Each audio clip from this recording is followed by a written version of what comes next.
Hello and welcome to the second episode of the Metacritique podcast. I am Mark Kelly and I'm joined, as always, out of two iterations, James Kent. Hello, Mark. How you going? Yeah, like rat shit, James. And I'll get into that. I hear you dying. The rumours to that effect, I think, have been exaggerated. But I told you I was ill. Definitely not. Well, I mean, how definite can any of us be? And in the greater scheme of things, aren't we all? But before I get into complaining about my state of health, we neglected in the first podcast because it was basically kind of unplanned and free form, which is something I think we want to embrace here at Metacritique. But nevertheless, we didn't in any way introduce who we were or what we were doing. And I kind of feel like we probably should do that. You're probably right. Yeah. You go first. Thanks for your support. So look, we in passing said who basically what the story is. I mean, I'm Mark Kelly and you're James Kent. We said that and we're both philosophers, and that sounds always like a ridiculously pretentious thing to say, but we have PhDs in philosophy. I mean, that's really what I mean by that. And nothing else. Like, I don't have any particular attachment at this point, as again, people who listen to the first podcast might realize, I don't have any particular attachment to the title of philosopher. Nonetheless, it's descriptively accurate, both of my training and my many degrees in philosophy and also my professional status teaching philosophy at a university. James has a more precarious professional status, but also teaches philosophy at a university. I think that's right. That's right. I do it at Monash. Yeah. But which is all casual. Well, this is where we met, right? This is the long, strange story of our friendship, where Mark actually started as my supervisor, my associate supervisor, at the very beginning when I was doing my MA. And how did we get chatting? I can't even remember. We started talking about Slayer, I think. But why would we start talking about Slayer? Well, but you used to wear band shirts, like yeah, to and you school. told me not to. Yeah, and you told me not to, which was right. I'm this close, and I'm holding my fingers very, very close together. Like, I'm this close from starting doing that again. And I've definitely been doing it since we've been in lockdown. And this is a weird thing. We're off already. But we fucked it. Teaching, it's fine. Own it. I can always splice the audio around, but I won't bother. But yeah, teaching universities. And I started teaching universities when I was like 24, and of course I was basically, I looked like a student, and I used to because I was like a moronic punk. I used to wear band shirts, often like offensive slogans on, to tutor students, and thought I was really cool. But at a certain point, not that far into it, I realized that you want to create some kind of air of authority, which I accomplished basically by wearing collared shirts instead of band shirts. And I followed that formula pretty rigorously for the last, 15 years. Until the lockdown, and because I'm basically doing all my teaching from home, I just seemed wrong to dress up for it. So I kind of gave up, just started dressing normally. Although, I have avoided the shirts with the more offensive imagery, and that is somewhat difficult, actually, because, metal shirts, for example, often not really safe for work. James? No, that's right. I mean, my trajectory is exactly the same, in the sense, like, when I first met you, I was also 24. I just started teaching, and I think I probably wasn't as bad as you, in the sense that I did wear collared shirts when I was teaching, but in other situations, I think in sort of like, when I was in a student situation myself, I would wear band t-shirts, and that was when I think you took me aside quietly and were just like, this is probably not the best way to do things. And you were right, of course. But of course, yeah, so I followed that last probably what is it, 7 8 years. And that's how I've done it. So when you're teaching, you do have to have some air of authority, even if it's completely fake. And also you realize that the students want it too. That's the terrible thing, that the students want you to look like a middle-aged person, which is horrific. But then, with the lockdown, I've given up completely. I haven't worn a collared shirt. I haven't worn my proper jeans for about 4 months. It's just... You mean your proper jeans? Yeah, my proper jeans. So the jeans that I would wear outside if people were going to see me. What are you wearing now? Like cut-offs? No, they're just like really like terrible house baggy jeans that I would never be seen dead in. Whereas I have like 90s throwback kind of jeans. Yeah. Whereas the jeans I would wear outside would be much tighter, which kind of showcases my own age and when I came of age. Now, I've decided on this title, Metacritique, for this podcast, and I did this, I kind of plucked it out of the air, but I intend to stick to it rigorously, having made this totally arbitrary decision. And well, when I say rigorously, I don't mean that rigorously, obviously, because talking about the weather is not Metacritique in any recognizable sense. But nevertheless, in terms of a guiding mission to this podcast, I feel like this is the go. We're exposed to a lot of critique, or a lot of stuff that masquerades as critique. Probably more to the point, we've got a lot of stuff now which appears to be critical but is really dogmatic. And I feel there's a need for someone to critique the critiques at this point. No, I agree, and it's probably also worth mentioning. I suppose this is perhaps patronising for many of our listeners, but it's probably worth clarifying what we actually mean by critique here, because I've noticed that the critique is often just used to mean sort of unambiguous criticism, right? But we mean it. I presume you mean it in the Kantian sense, right? Yeah, I mean, I take it. I always say this. I don't know how true this really is because I don't speak ancient Greek, but that the origin of the word critique is from this kind of kritike. I don't know how pronouncing words in ancient Greek, but Kritike, I think, or maybe it's kritikos. I can't remember. But anyway, the Greek term, and that the Greek term doesn't mean criticism in the kind of normal English sense, which implies a negative valuation. Rather, it means analysis, right? Analysis, right. So really, it's a meta-analysis of things that call themselves analytical. On the other hand, despite the fact that I think we can have this at the back of our mind that the original Greek etymological reason of meaning of critique is not critical in the negative sense. Nonetheless, when people talk about being critical or doing critique, I think they generally do mean it in a negative sense. And the stuff that I want to be critical of, I think I probably do want to be critical of in a slightly negative way. And that stuff is itself negative. So that's right. And that is very much the mission, right? Because I think attempting to meet critique with positivity, which I'm greatly tempted to do, and certainly in when we discuss this off the air, we frequently discuss this, discuss things in banally positive terms. That is, we talk about alternatives to the critical stances that we're meeting. But I think actually that's not very fecund. I think the double negative movement, the negation of the negation here, is potentially much more interesting. Yeah, I think that's right. And actually, I need to stop saying that, because one of the people who listened to this podcast last week said, "You keep saying I think that's right." So it's become like a tick. So I need to stop doing that. But in this case, I do think it's right, because, as you say, it's that kind of something much more interesting happens when you are giving, as you say, the negative of the negative, or the negation of the negation. So I'm on board. It sounds fun. I like the fact that we have no idea what's going on. And it seemed to resonate with the very few people that listened. So let's see what happens. Yeah. Well, I mean, very few is more people than I expected. So, it's all me too. So far, it's been a spectacular success. And, certainly, of course, if you want to disagree with me, you should go right ahead. But yeah, it's metacritique, not autocritique. So there's no presumption that we're going to criticize each other. Yeah, it is a bit worrisome, possibly, that, you're in a position of purely being here to agree with me or validate my opinions. But, that's, I'm not Glaucon. We'll work it out. We'll work it out.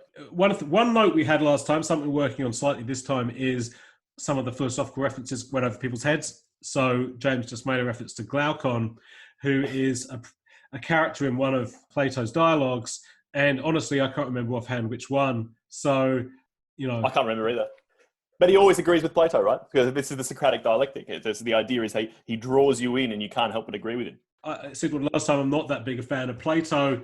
I mean, I think it's pretty hacky, let's say, to write dialogues in which you have two people talking to each other. One of them is ventriloquizing your views, and you put your views in the mouths of the most famous philosopher ever lived, Socrates, and then you have someone talking to him who just agrees with everything he says. I mean, that's pathetic. But I had a moment, this is years ago now, when I was teaching a class, and I had like 3 pages of a Platonic dialogue. I can't even remember which one it was now. And I was trying to illustrate a point, and they just refused to read it. And then they just said, Plato is boring. And then someone asked, why does Plato always talk with morons? or in this case, Socrates. And I didn't have an answer. Very embarrassing. Yeah. We should go back to your sickness. You're dying. Yeah. No, I mean, would that it was so. I was really sick this week and like kind of really got suddenly sick and, you know, I thought I might have COVID-19. I mean, we're in these times. Now, you know, I had pause thinking that I might have COVID-19 because there is basically no evidence of community transmission occurring currently in New South Wales, unlike in Victoria where you live, James, and attended a protest. Correct. At the weekend where you've presumably contracted it. Well, I can only assume so. I mean, I assume everyone who was at the protest has it now, so I'm just waiting for the end. I didn't really have the classic COVID symptoms, to be fair. I didn't have a fever. I didn't really have trouble breathing. I was very fatigued and had a kind of constant headache and, you know, runny nose. But I went to get tested for COVID-19, where, you know, they basically stick an extra large Q-tip to the entire way up your nose. I've heard it's really painful. Is it quite painful? Well, here's the thing. I mean, it's like uncomfortable. It wasn't that painful. However, last night I woke up.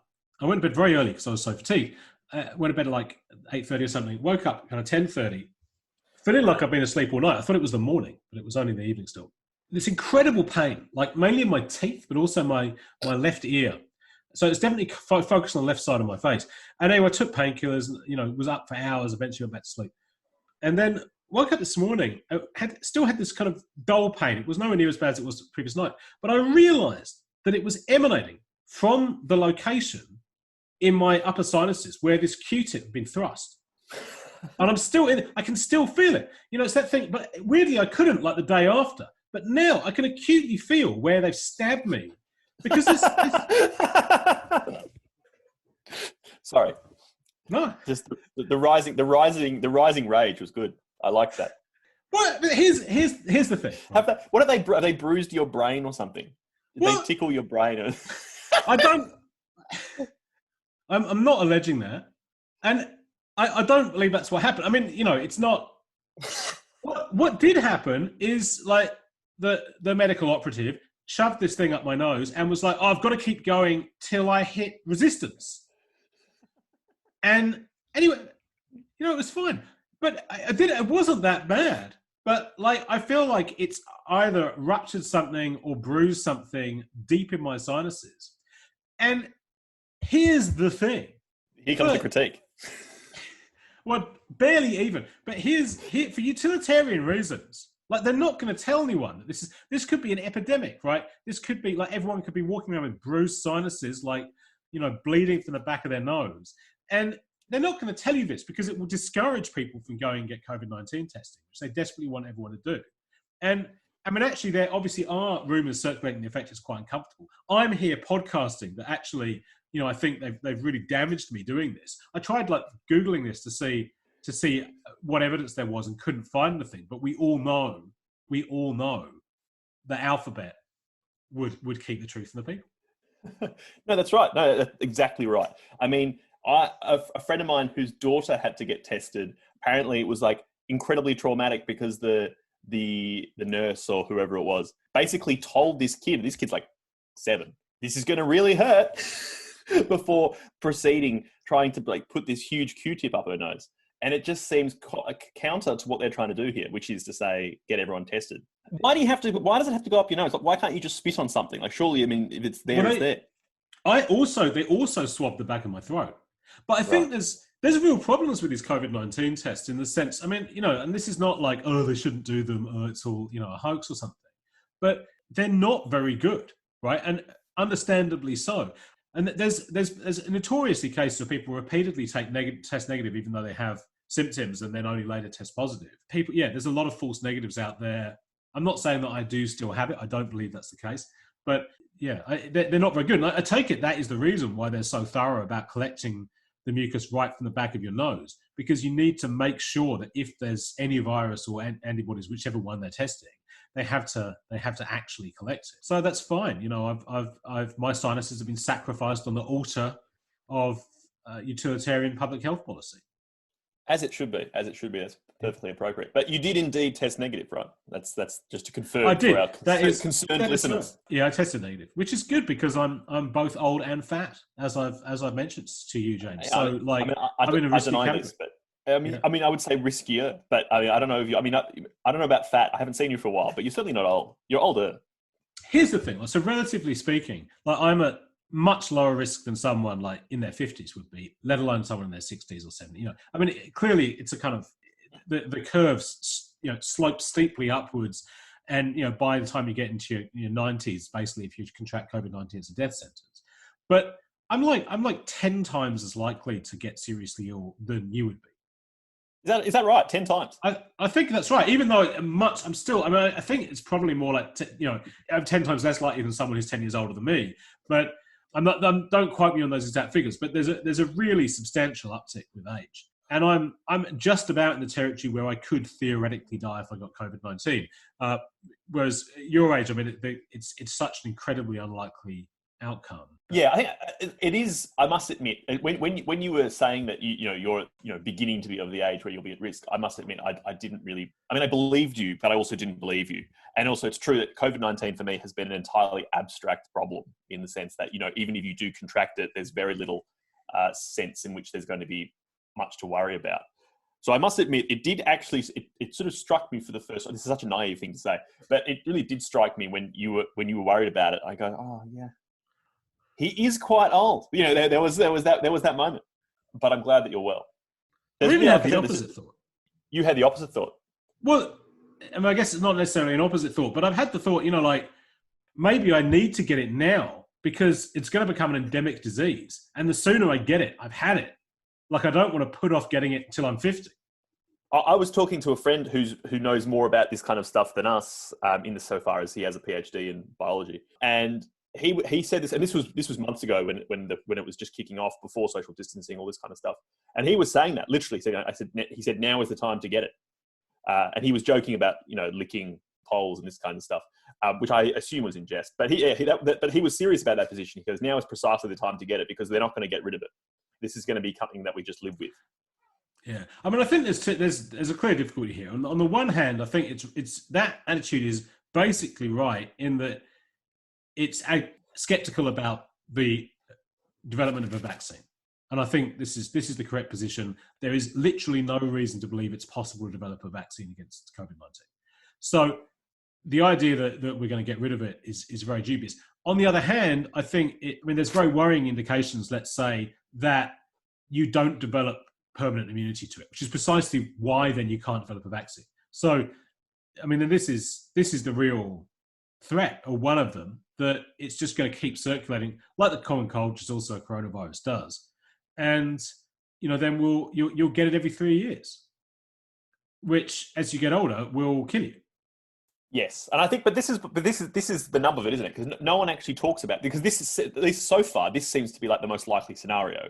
The idea, when you read between the lines about the vaccine talk, there seems to be a fair. I mean, again, we're not experts in this, but there seems to be a fairly vocal section of that community that's saying no, that there are no guarantees with a vaccine. For example, SARS, they never found a vaccine for SARS.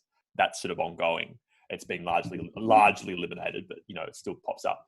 But that's right. No one's really talking about this because what it would do for things like the economy would be disastrous. The idea that this was just going to actually not end. And I've been reflecting on this a lot you hear, I mean, I'm sure it's true the world over, but you hear about this return to normal, right? Whether it's in the economy or just like social practices or whatever. And it's just not clear at all that's going to be the case. This could just very well just be a lull until the second wave, which for all we know could be far worse. And I haven't seen any evidence to think that this is over. To believe that this is over in any genuine way. I mean, what do you think? Yeah, no, I think that's right. People are sounding this warning quite explicitly about the second wave and so on. The thing that is interesting here is the situation we're in Australia, which is, except in the hell city of Melbourne, COVID-19 basically seems to be largely under control in Australia. Like it's not really spreading in the community, which creates the possibility that Australia can just be quarantined permanently against it, as it is against rabies or something like this. That if we basically keep the borders very selectively permeable, then we can have no COVID-19 here. And there was that very good article, I thought, this is months ago now, by a couple of people from the Grattan Institute, who were saying that we needed to move towards elimination of COVID-19 because there were so many unknowns about it, right? So one of them being what we've already alluded to, namely the extent to which it might be able to reinfect people. But I think probably more importantly, we don't know anything about the long-term effects of having had an infection. So we don't know, for example, whether it causes all kinds of post-viral syndromes or, latent effects, organ damage, all this kind of stuff. From that point of view, I think it's really imperative that we lock down Melbourne as soon as possible to prevent Melbourne from infecting the rest of the country. This is entirely possible. I mean, I think it's Victoria that's, I don't know, because there were 8 new cases the other day and there'd been none for a long time.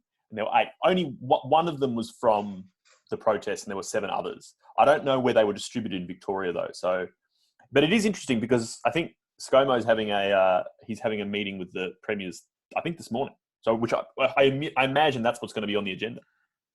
Locking down Melbourne. And never talking about it. Because I was kind of joking.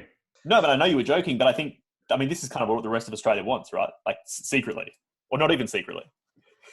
The way it's worked in Australia is almost every state has locked down its borders with the other states, with 2 exceptions being the most popular states, Victoria and New South Wales, in which James and I are respectively situated. And the New South Wales government seems to have taken a very strong line against border closures.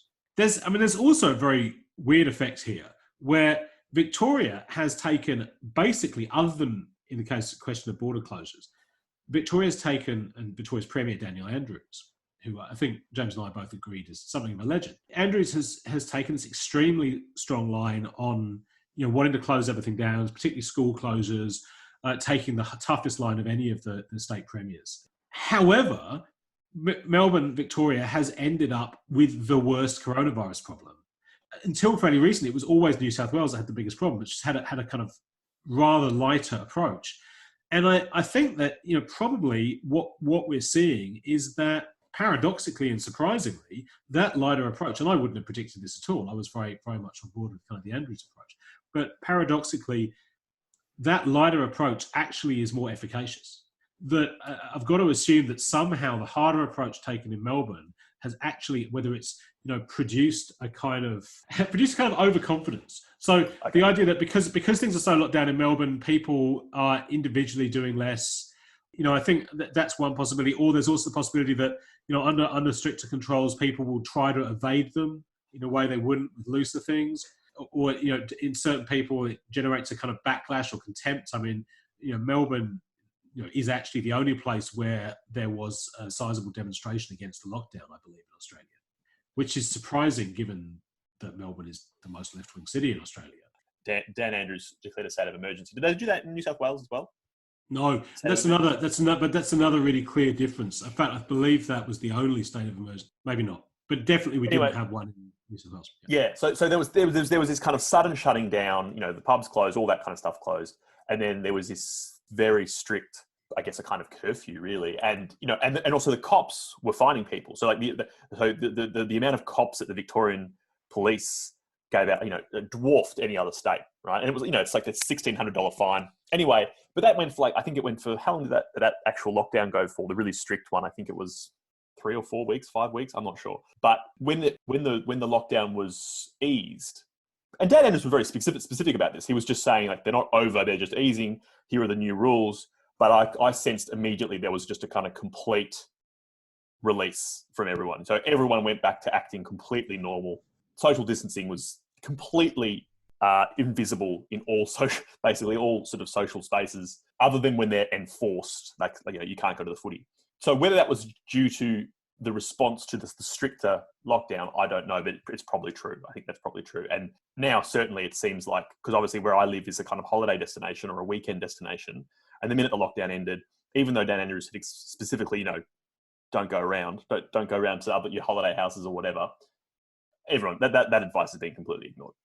I've got it. I mean, anecdotally or based on my own experience, I think things were pretty similar here. I mean, when I mean, I don't think there was ever a point where social distancing was well observed on the street, in particular here.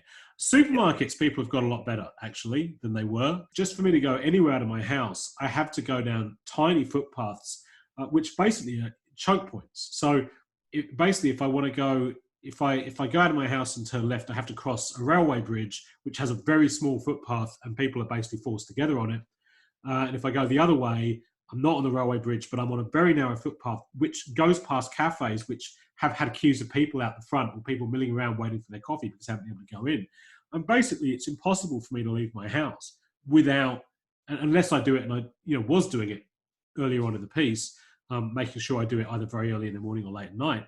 But anytime during the day, I was going to have to walk within, never mind 2 meters, but within 10 centimeters of someone. There was no way to actually do that social distancing in practice. I mean, more generally speaking, you're a bit of a germphobe, aren't you, Mo? A little bit? Or is that am I inventing that? Right. That's right. Yeah. It's one of the many similarities between me and President Donald Trump. And so this was anxiety inducing for you?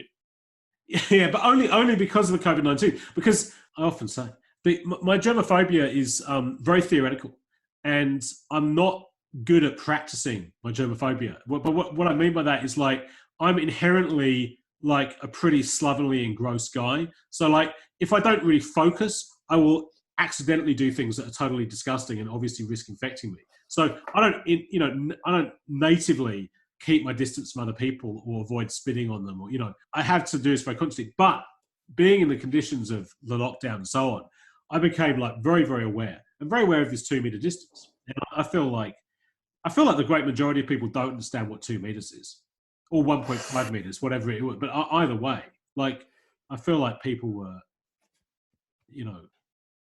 pretty shit at it. Nonetheless, 2 meters is a fucking long way. It really is. It's like tall. It's longer than my entire body length. That's right. And you've got to be like a Mark Kelly and something between each other, which is horrifying. But the thing about this though is, I mean, the evidence has kind of come out now effectively, and I've kind of stopped caring about this, because it's, when you look at where people get infected, basically people are not getting infected by walking past someone on the street. Like, maybe if someone coughs directly into your face or something. But when people get infected, they have to have a certain viral load. Basically, people get infected by spending time with someone over an extended period, like an hour or more. Generally in an enclosed space as well, not outdoors. So actually, this was never an issue. And this is precisely what I think this kind of reflects. The fact that I don't think that was ever well observed in New South Wales has no real effect, because that wasn't actually the problem. What the problem was people spending time with other people in enclosed spaces, and that basically stopped happening during the lockdown, or to enough of an extent. I'm not totally clear why this didn't stop happening in Melbourne. One problem in Melbourne surely is that it's colder than Sydney, which encourages people to be indoors more. Maybe it's just that. Now, I'm conscious that we've gone a long time now and been really discussing COVID-19 associated issues. I feel like there is something we have to discuss, particularly because it follows up what we discussed last time, which is the ongoing development of a thing which I am even more, at a loss to name at this point. I mean, last time we talked about the protests in the United States, and then those protests, seeding protests outside the United States, obviously in Australia and the United Kingdom, protests against the police treatment of black people, basically. What's been in the news this morning is to do with basically corporations cancelling old shows. I mean, that is because now everything's available on streaming services, the removal from streaming services of a series of mostly British, but some Australian comedies, older American movies. I mean, the thing that really strikes me, which is, it's already there in the difference I have of naming what's going on, is how incredibly oblique any relationship of this is to protesting against police violence against ethnic minorities. Yeah, there's so much to talk about here, and I've been mulling it over all morning. I think the most interesting thing one of the most interesting things about this is the way in which, for example, a genuine grassroots movement of, in inverted commas, the people, such as Black Lives Matter, and the kind of extremely cynical and insincere actions of, say, corporations to do things like takeaway shows, how these two things are conflated or at least treated to be part of the same phenomenon, right? When, as far as I can see, they're completely analytically distinct. I mean, one is a genuine sort of event, and the other is a cowardly response to the mood, I suppose. But there is, I think, here an important bridging phenomenon between these two things, which are apparently very disconnected. And it is the shift of the protests towards symbolic protest in the removal of statues. I think this is what's really catalyzed this, because there seems to have been, I don't know, I mean, it's hard for me to tell whether this was a shift in focus that was deliberate or spontaneous among protest organizers, or a kind of media narrative thing. But it's become clear that, you know, watching all this stuff as I am through the media, through this terrible lens, really. But it's basically gone from this being about burning down police stations, you know, a week ago, to it being about removing statues. That being where all the noise is. I mean, there are exceptions. I mean, particularly what's happening in Seattle is an exception to this that seems much more substantive, and we could discuss that possibly. But this shift then kind of opened up the possibility of, you know, a kind of, yes, we just need to get rid of symbols of racism, which is so much easier, right, to address. The removal of statues is something that, you know, kind of mainstream politicians have got on board with in a lot of cases. And because it's something they can do, and let's be really clear, something they can do very, very easily. There's almost no economic expense involved. It requires them to do effectively nothing. It requires them to send a work crew to remove a statue and pay, you know, whatever, £1,000 to do it. Yeah, and I mean, my question about this, and I'm a bit torn in this, because I mean, there's been the debate about removing statues has happened in the past. You know, this has been sort of bubbling away over the last, I don't know how long, 5-10 years, something like that. I'm not sure, but I'm sort of torn in the sense that on the one hand, I see the absolute merit in removing symbols of racism, right? But it's just is unambiguous to me, and also the fact that a lot of these statues are just a bit crap, right? It's just the aesthetic point is that we're not missing anything by having these statues removed. On the other hand, I'm suspicious is too strong a word, but curious about it, because as you say, it's basically being co-opted by the mainstream now. You know, politicians are very open to it. You see it being done, and on the other hand, it's more kind of theoretical curiosity, which is to say, what's actually being achieved by doing it? Like, what are we actually saying about our sort of, you know, dark histories by removing a statue? Is it just a case of, is the removing of the statue just the acknowledgement of those dark histories, and then we continue to talk about it? Or is it a kind of repression of those histories? I genuinely don't know. I'm genuinely curious about what this phenomenon actually sort of describes, of what is actually happening.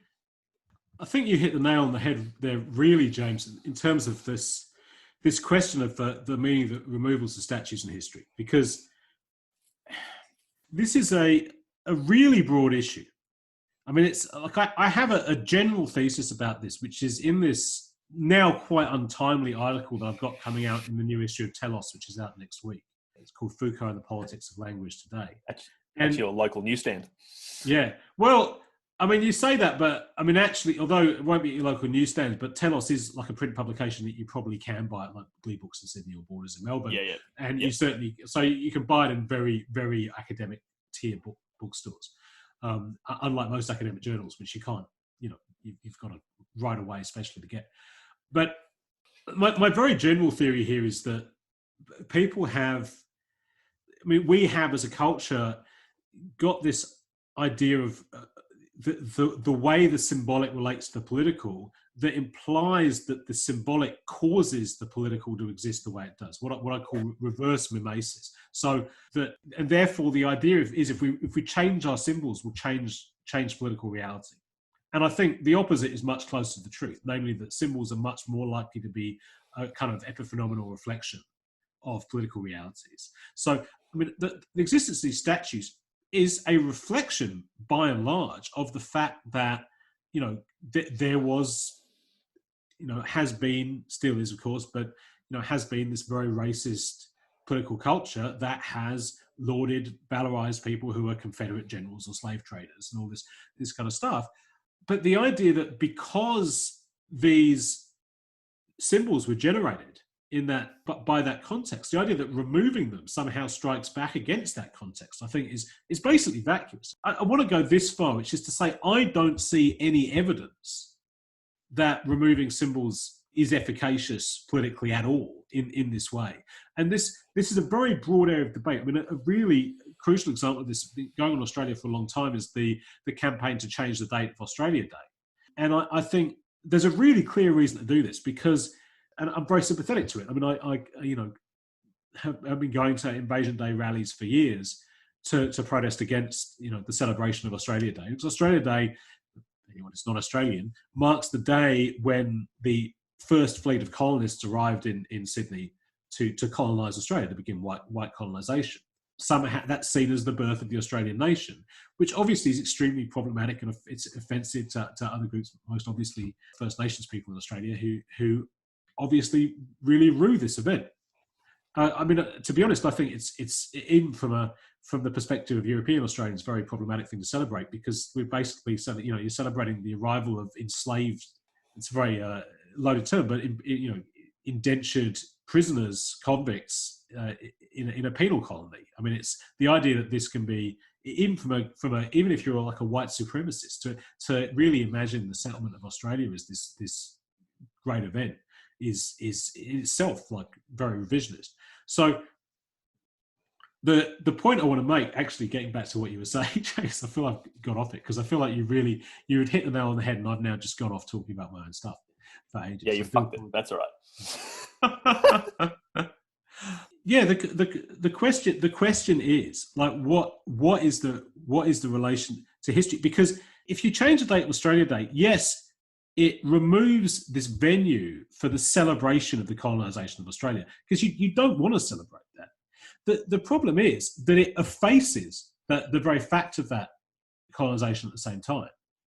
So it allows what I've always thought was a very dangerous tendency to suggest that Australia is not founded in that colonisation moment. Because even though I don't want to celebrate it, I think it should be historically recognised that Australia is a confederation of colonies, all of which are, began, except for South Australia, as penal colonies. And regardless of that, have this horrendous history. That Australia is genealogically descended from these colonial institutions and still has a colonial era constitution at a federal level, as well as all of its state institutions being colonial. And so the idea that we're just going to go, oh, no, Australia didn't begin as a colonial enterprise, it's actually a wonderful multicultural society, strikes me as really dissimulating about what Australia is. And from that point of view, very problematic. So, removing the visible symbols of racism potentially is just dissimulating about what's going on. I mean, it's the kind of, if you do that without doing anything more underlying, which is exactly what the kind of corporate, let's ignore the fact that, there were comedies with the N-word in them that were made within living memory, or, we'll just try and whitewash all of this problematic history out of the frame. That really potentially serves to do the exact opposite of what you want, which is to acknowledge the existence of and combat racism. Yeah, and I think this really comes down to the weird and ambiguous intersection of history and myth-making, which is sort of, I guess, sort of my wheelhouse, but also at the same time, I have actually nothing particularly exciting to say about it because it is so confusing. But I also think, just to go briefly back to the statue thing, is that, I share your concerns about it in terms of what's actually happening, what we're achieving by removing them.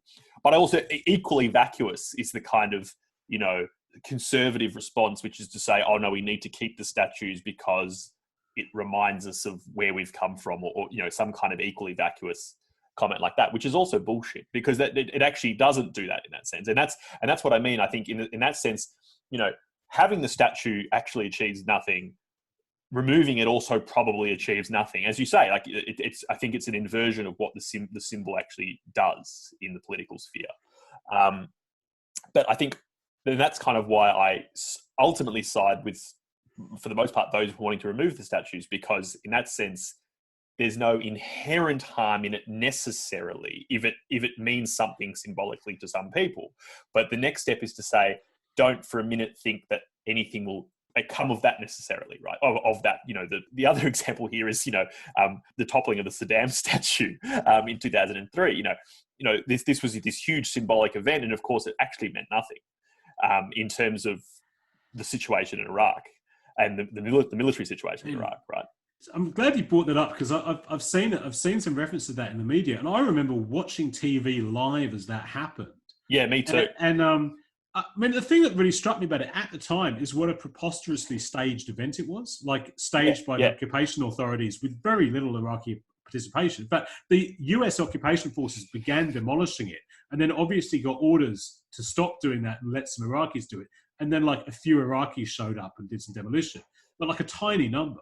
Yeah. I mean, this idea that you have to, I say it's so rife. It's not uniquely, it's both sides of politics are doing this. I mean, it's like the fall of the Berlin Wall and all this stuff.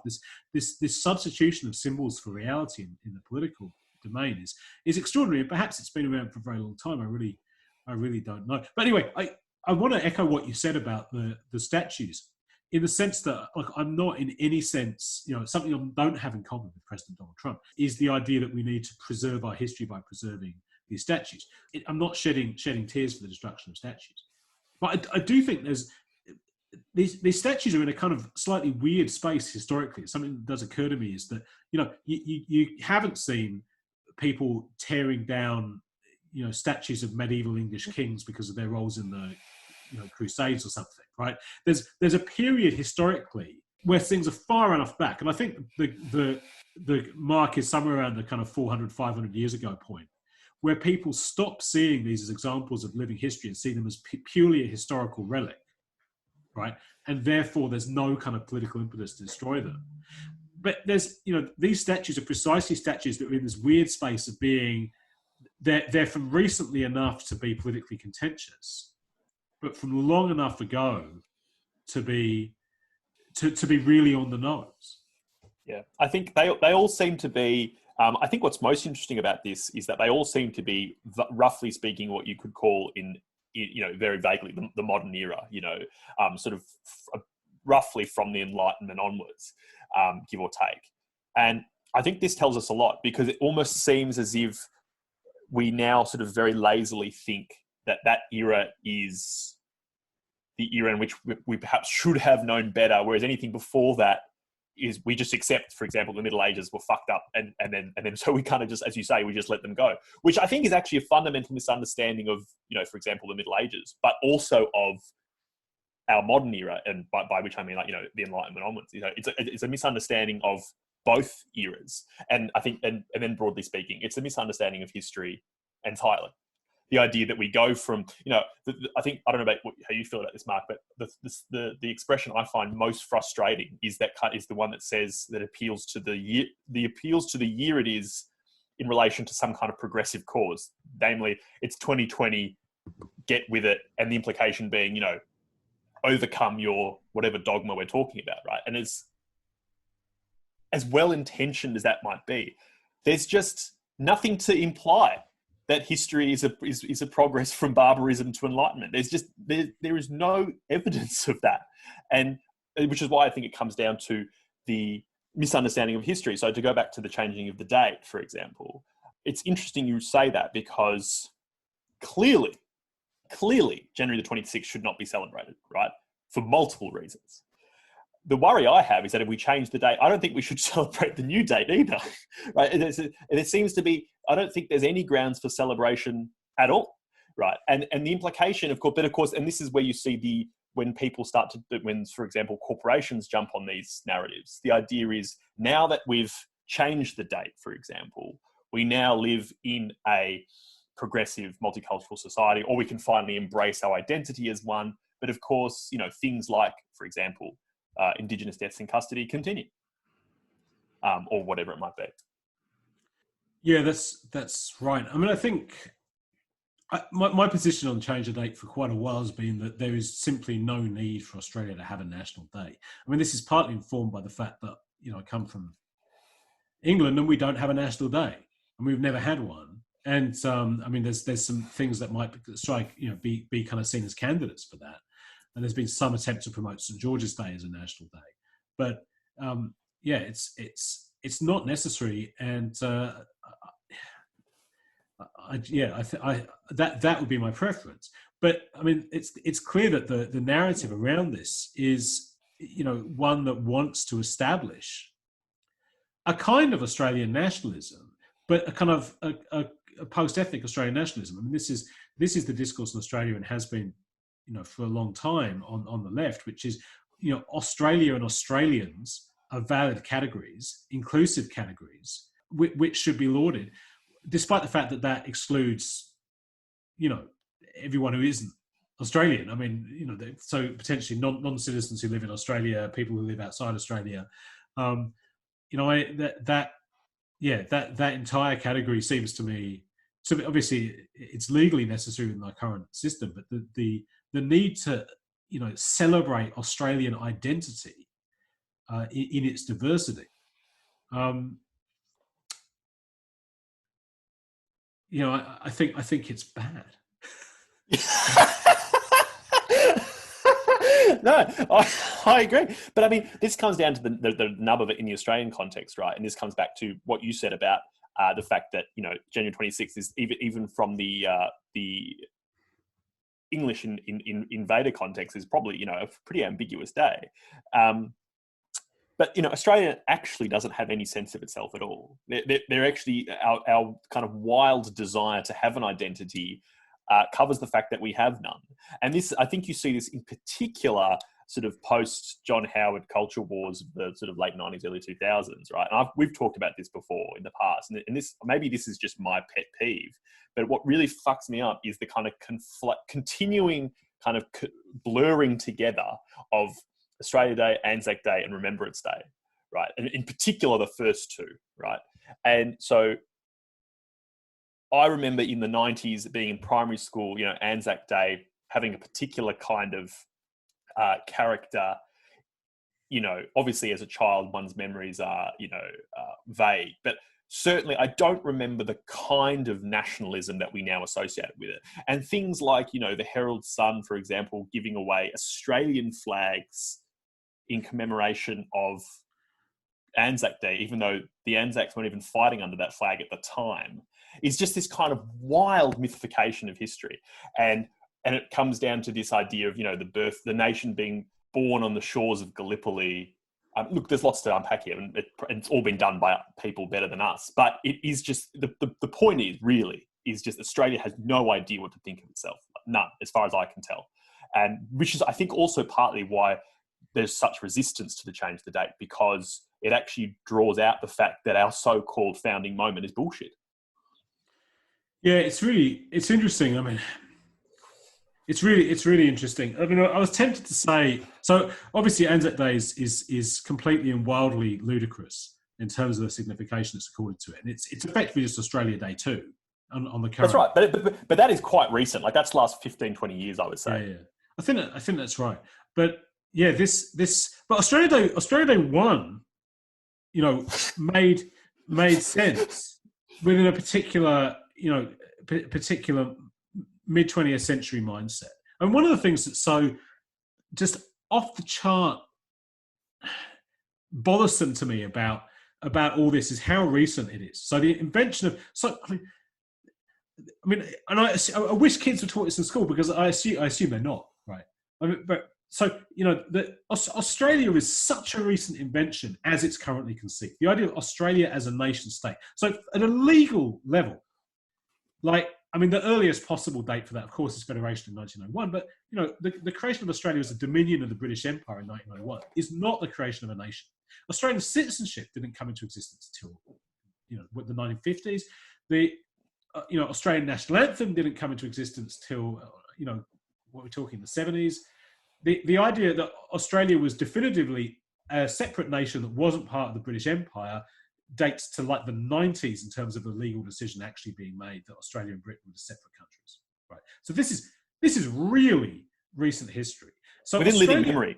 Yeah, no, but within mine. I mean, That's what I mean. Like, I mean, ours. But there are people around today who, when they were born, were not. There's still people around Australia who are legally British subjects, not Australian citizens, because when they were born, Australian citizenship didn't exist. And so the way Australians conceive themselves in the mid 20th century, at least the way the dominant section of the Australian community conceived themselves, was as British, and Australian. Australian was just a type of being British. Yeah. And that's what's so Australia Day made sense from that point of view, because Australia Day was the point at which Australia became a British colony, and therefore British Australia was inaugurated. And if Australia, and Australia still, let's be clear, still has elements of this. The Australian flag still has the Union Jack on it, and Australian money still has the Queen's head on it, and the Queen is still the head of state in Australia. Australia still has the British monarchy. Between those things, Australia is still, it's not an entirely distinct nation state. And from that point of view, with the monarchy and the flag, that the date of Australia Day celebrates the creation of Australia as what it is still to some extent, namely a British colony. And so the attempt to, I mean, there's a whole, and of course there is a certain attempt on all those dimensions to change it. So to bring in an Australian republic, the flag actually, I think, is probably the least, the one that people least like to touch, particularly after the New Zealand experience. Yeah, and I think this is to go back to the late 80s, early 90s. I mean, love him or hate him, this is kind of what Paul Keating was trying to do, isn't it? Is he was trying to actually forge Australia as a nation in and of itself in the Asian century, trying to, things like the Redfern speech, trying to reconcile yourself as a nation with your past, which is what, because he says this, this is what you need to do to actually be an independent nation. Now, we may disagree with that and think it's nonsense, or we may think his attempts to do so are nonsense, but that is really what he was trying to do. And this is what Howard explicitly goes back on. And the only way you can go back on is this kind of weird, on the one hand, you have to tip your hat to the monarchy, but also insist that Australia was a country, for example, forged on the shores of Gallipoli, which is clearly not true. It's clearly false. Like this is where it comes back to the history question, is that this is a pure mythification. So Australia, I mean, all countries rest on myths, but Australia, perhaps more than many countries, rests on a complete mythification of its history. And it sort of it subconsciously knows this, which is why it resists any attempt to actually confront that. So whether it's things like the apology to the stolen generation, which, now it's one of those extraordinary things where, there is empirical evidence of the stolen generation, which is just denied, right? And so anything that brings into question that broader problem of Australian identity and Australian history is just denied. Yeah.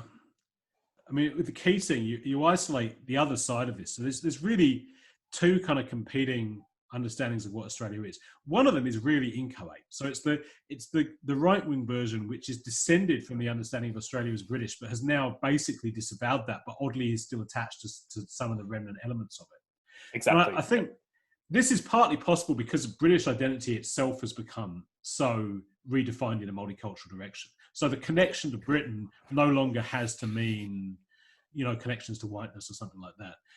But yeah, so there's that right-wing version, which is kind of pure reaction in the sense that it doesn't have any positive vision or anything like that. It's merely conservative, doesn't want to change any of these things. And that's really the response to, changing the date for Australia Day.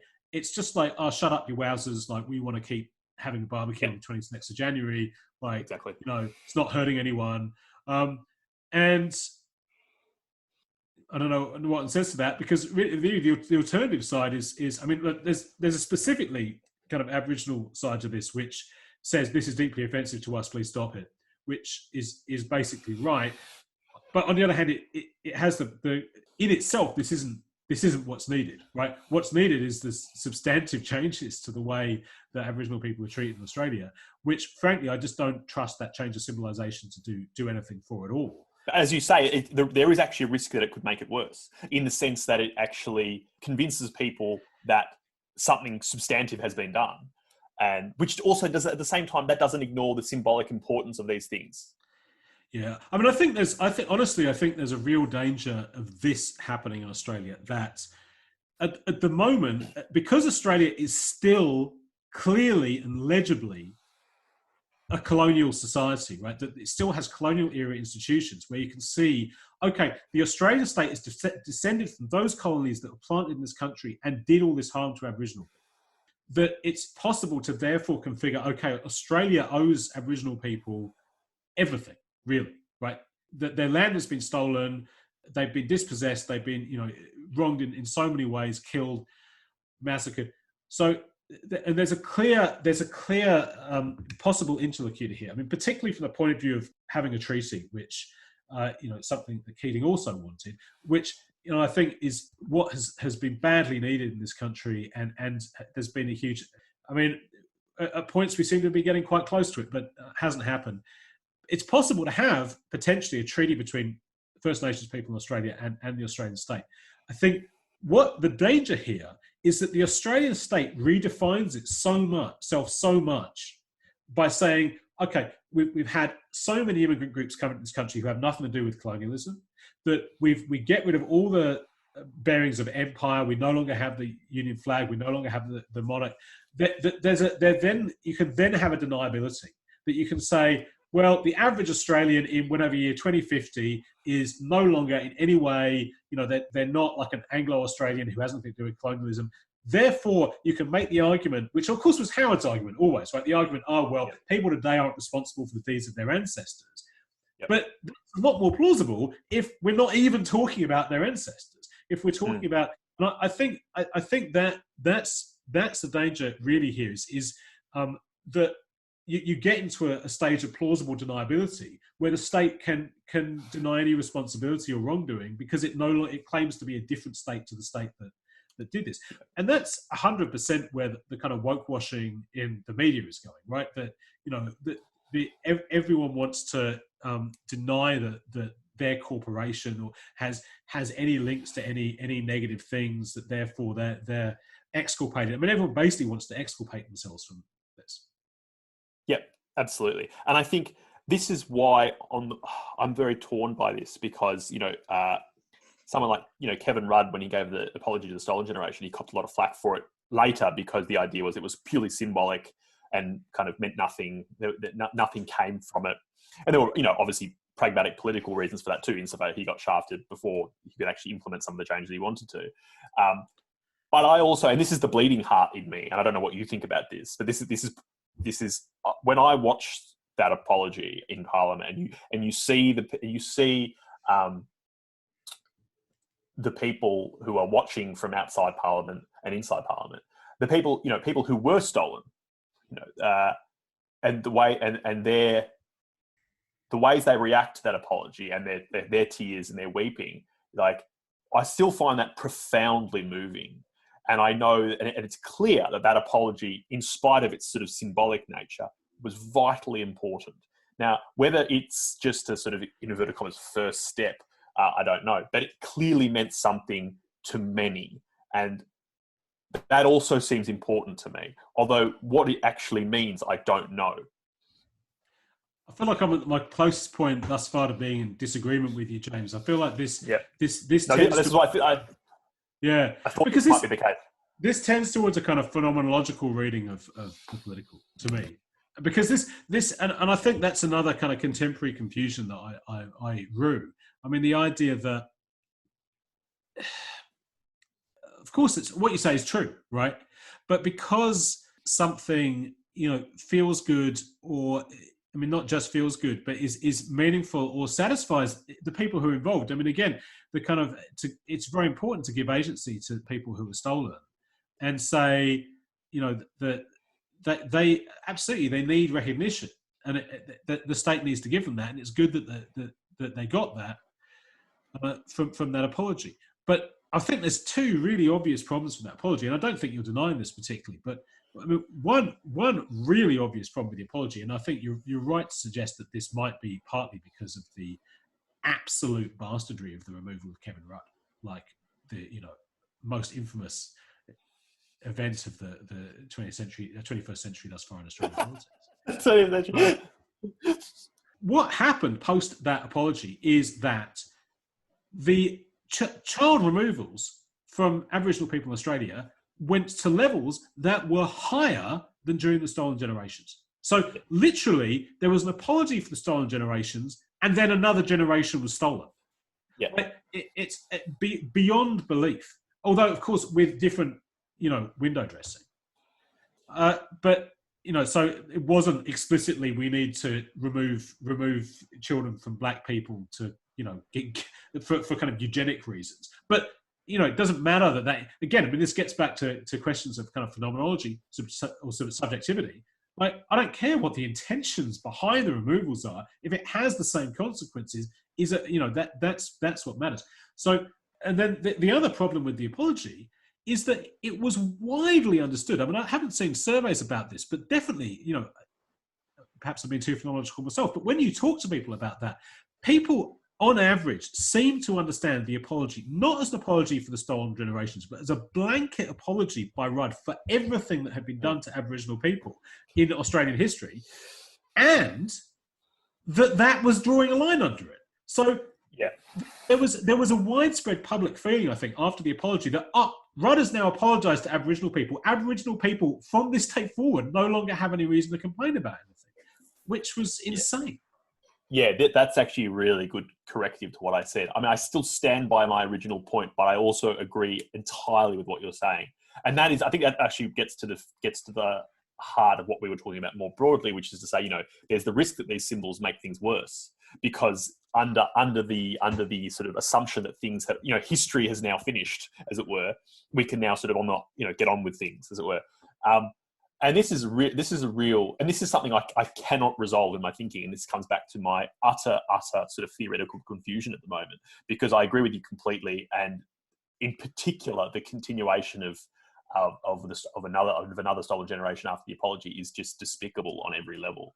But on the other hand, that apology really fucks me up in a good way, in the sense that it really moves me. And I think this is the kind of, I don't know, is it like mysticism? Is it Catholicism? I don't know, but it's something in me that is profoundly moved by that apology. And maybe that's just my own mistake, right? This is a kind of lily-livered bleeding heartness that kind of, is kind of begging for this symbolism. So maybe this could just be an unconscious desire for me to, absolve my own sins. I don't know. I really don't know, but it really moves me, that apology.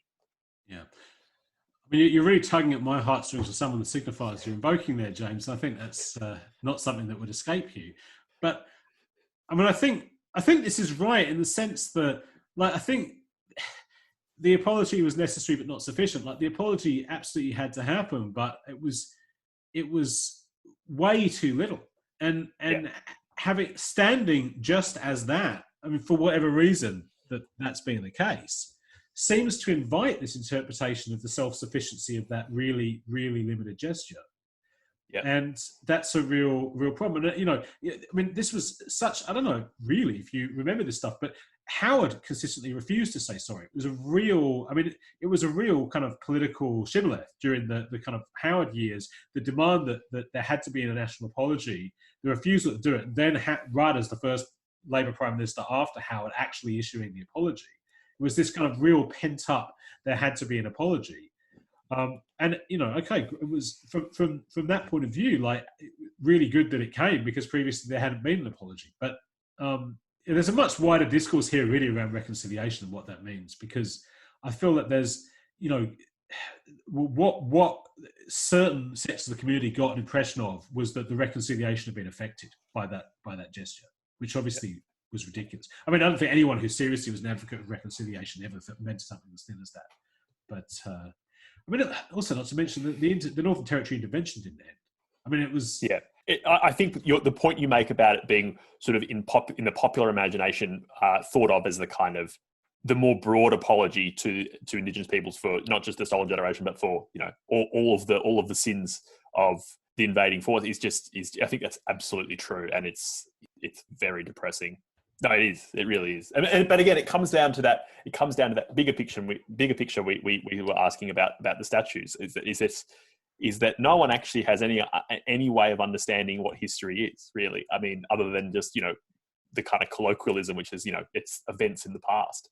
But how on earth the past comes to inform the present is just, no one has any idea. Yeah, I mean, this is a really big question we're getting onto here, but a very interesting one. I mean, what is the genuine political function of history? The problem here, I think we've already hit on it, is that most people don't know much about history, and presumably we're not going to really change that. I mean, this is a complaint from the right as well, of course, right? The idea that there's not enough history taught at schools, or the wrong history is taught. For the point of view of either of us, I mean, you actually have a although I've introduced us as being philosophers, you have quite a considerable background in the discipline of history. I'm not so much, but I at least dabble in history. And yeah, from this point of view, this stuff all looks ridiculous. But what do you do at a kind of demotic level? Like, what are ordinary people? I mean, ordinary people have to, I think, however unconsciously or uncritically, always have some kind of conception of their place in history. So I think everyone has to have some vague understanding of historicity. But I think, today it's the thinnest it's ever been, right? Because I think there's also a popular understanding, the Whig interpretation of history has won out, and people understand history as a kind of, technological progress, which we're the apex of. Consequently, the past is just this inchoate, the past is just like this realm where there were like dragons. I mean, it's basically Game of Thrones. There's a South Park episode where Mr. Garrison is teaching history, and he's just teaching the plot of Game of Thrones to the kids. Which is, I mean, the conceit being that he has genuinely confused Game of Thrones with actual medieval. No, I was going to say, Snoop Dogg. Oh no, he's Snoop Lion now, I think, or does he go back to Snoop Dogg? I can't remember. The artist that is Snoop. I don't know whether he said this jokingly or not, but he did say that he watches Game of Thrones for historical reasons. I'm sure he was taking the piss, but either way, it illustrates the point. That's some real boomer tier reference, James. I feel like that Snoop Lion thing, like a single album that Snoop Dogg did like 10 years ago that you've read about in The Guardian. You've got, Snoop Dogg's called Snoop Dogg. That's so true. Unbelievable. Oh, well, fuck me up. That's fucked. That's so fucked. I apologize. Yeah, it is. It's borderline racist, but yeah. Yeah. No, but in my defense, I did think I'd done more than one album on the Snoop line. But I think that's right, though. In your point, the point about the Whig vision of history is that I think it's this idea that actually, really, it's two things. One is that history just becomes a kind of mythology, right? Where, so, for the conservative desire that we need to teach more history in class is actually a very specific desire to teach a particular understanding of what happened, right? But it's history as a kind of proceeding of events. That's one. But then there's also, and the fact that those events tend to be mythologized in many ways. But it's also, then there's the other position, which is to say that actually the past has no relation to the present. That is, there's no historical events and the sort of the struggles of the past, this kind of thing, have no actual bearing on the present. And that's these are two weird positions to have, because actually they can't both be the case, right? And we want them to be the case. Yeah, I'm genuinely thinking about this, which is probably not the best thing to do on a podcast. It just means total silence. I mean, it's really interesting. So, what you point out is absolutely right. Namely, that on the right, in particular, you see almost simultaneously these ideas coexisting. That we forget about the past; it's all in the past now. But also, there's this other past that's tremendously important to remember, which is just a completely self-serving cherry pick. And on the left, there's this idea of the past as a kind of really an accumulation of grievances, right? It's Marx's line, right? It's the nightmares of what is it? Nightmares of the past weighing on the brains of the living. Like it's this. Yeah, something like that. The tradition of all dead generations weighs like a nightmare on the brains of the living. But for the left, it's like the past is this morass of injustice which we need to get rid of, which is why the left likes toppling statues. I mean, it's a left-wing iconoclasm. I mean, and this is. I mean, you're absolutely right to say that fundamentally, the problem is that neither of these perspectives remotely understand history. And what history is a reservoir of absolutely off chops weird shit.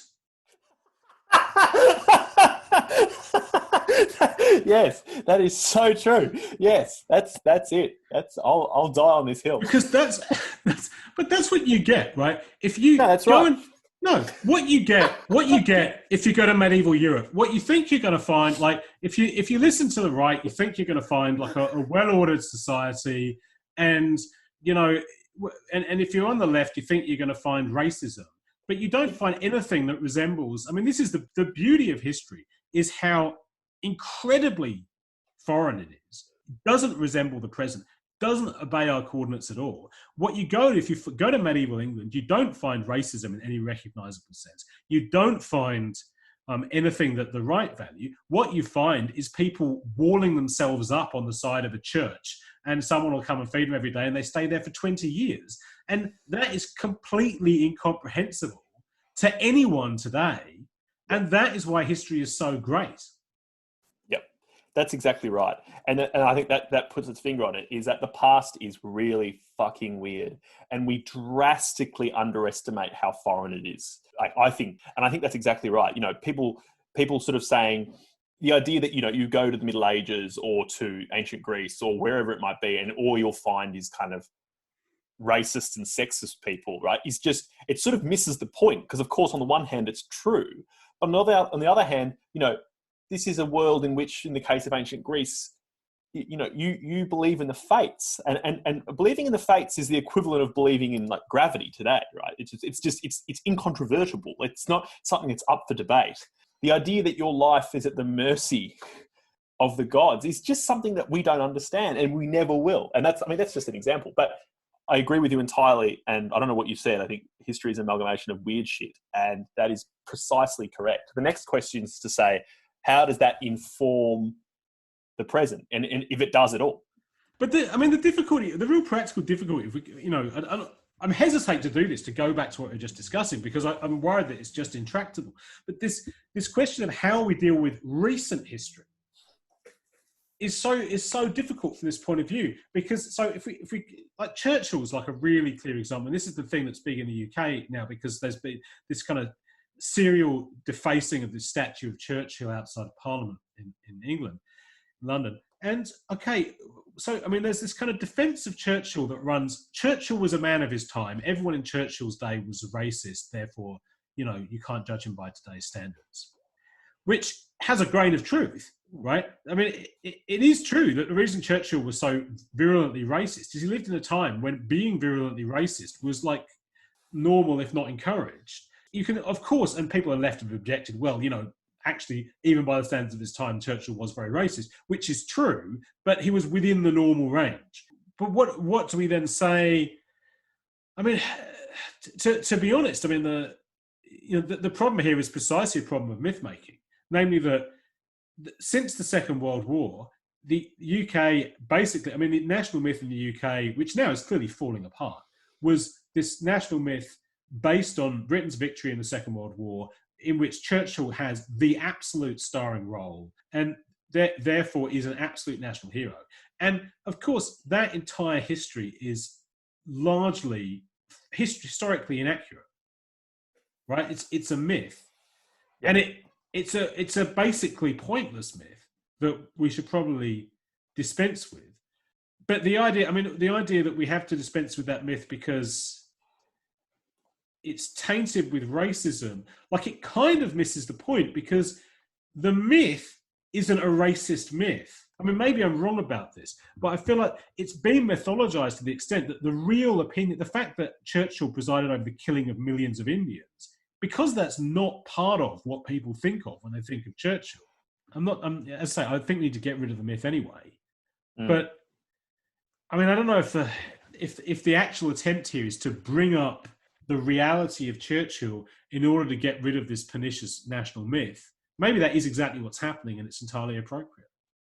I think so. And I think it depends. And again, it comes down to the nature of myth, is that, generally speaking, you can't just disenchant myths. You don't just eliminate them. You don't say, here's the actual rational explanation. Here's why you don't need the myth anymore. The myth goes away. Like, the whole point is that you keep getting these rational explanations, or those non-mythical explanations, and the myths, if anything, become more powerful.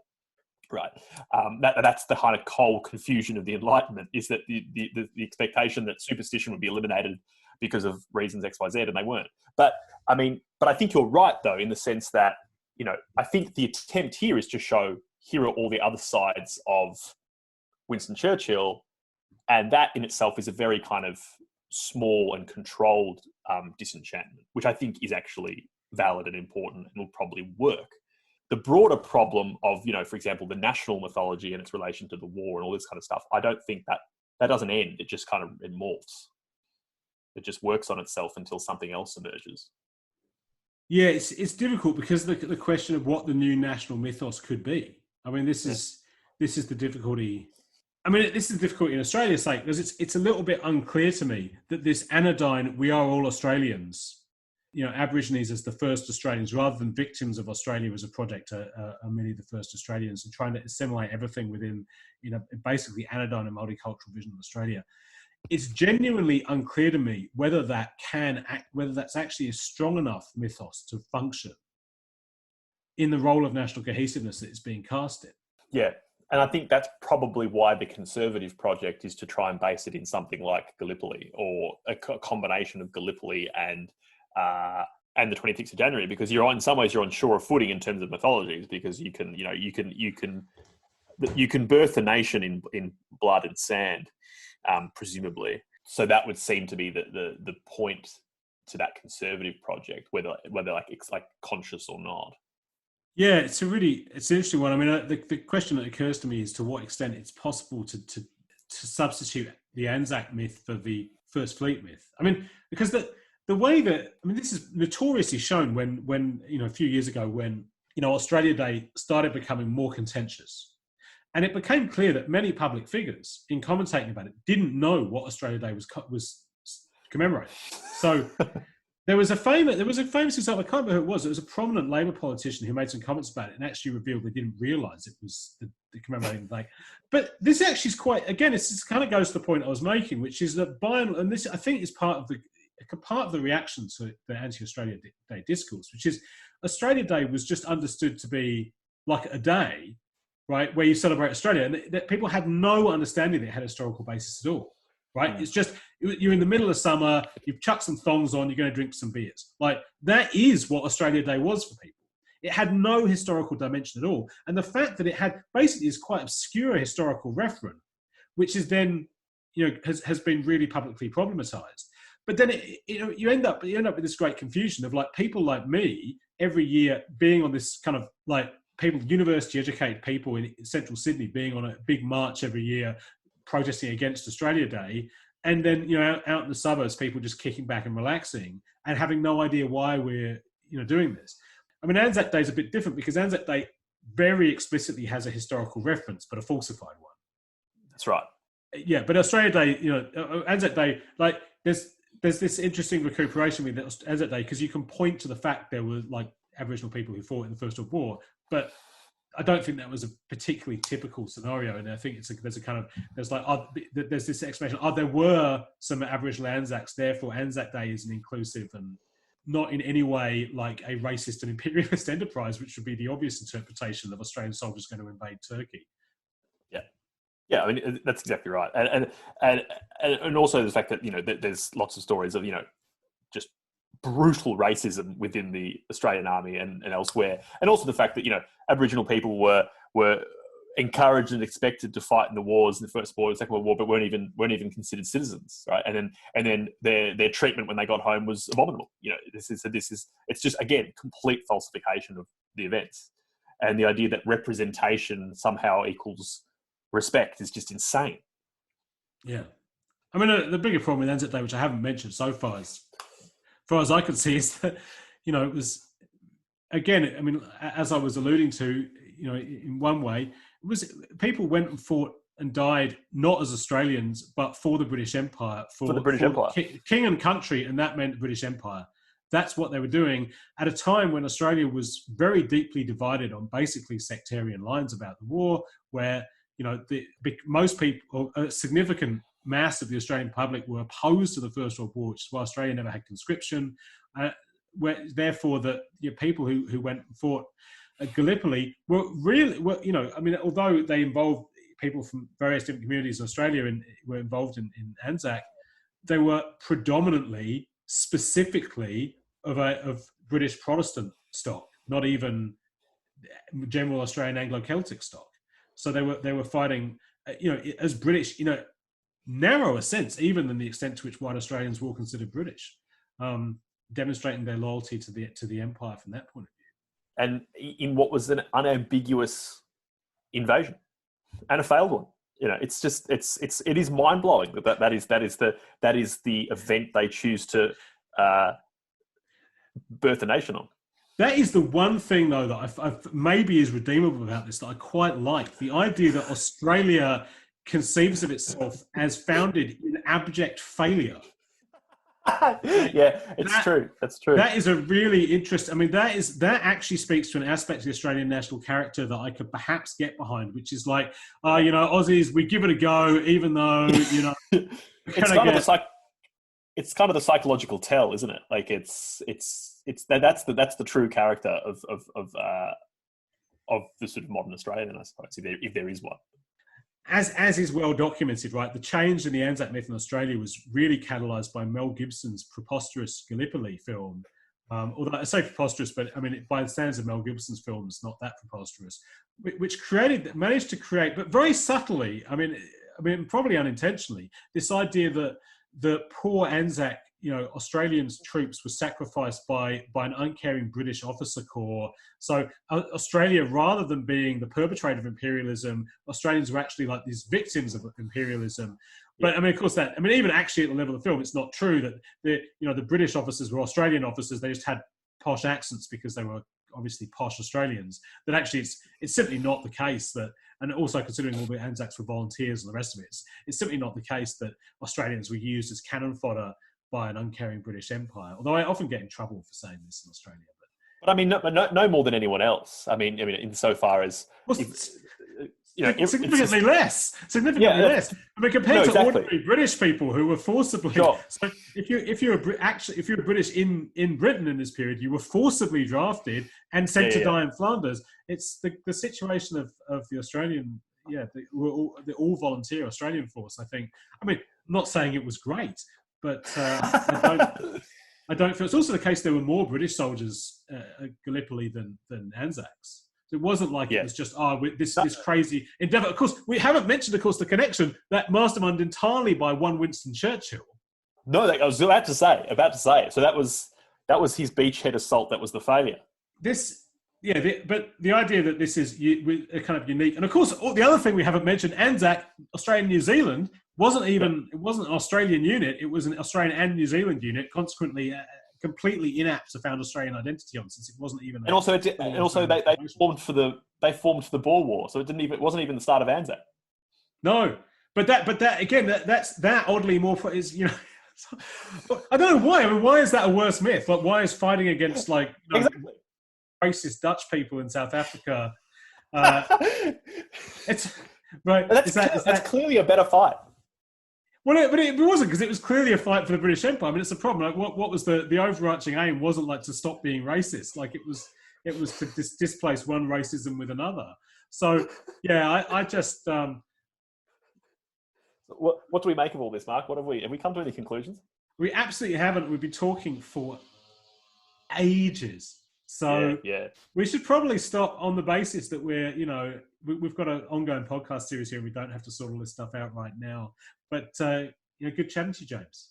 You too, Mark. I think that the one thing we can conclude here is that history is an amalgamation of weird shit.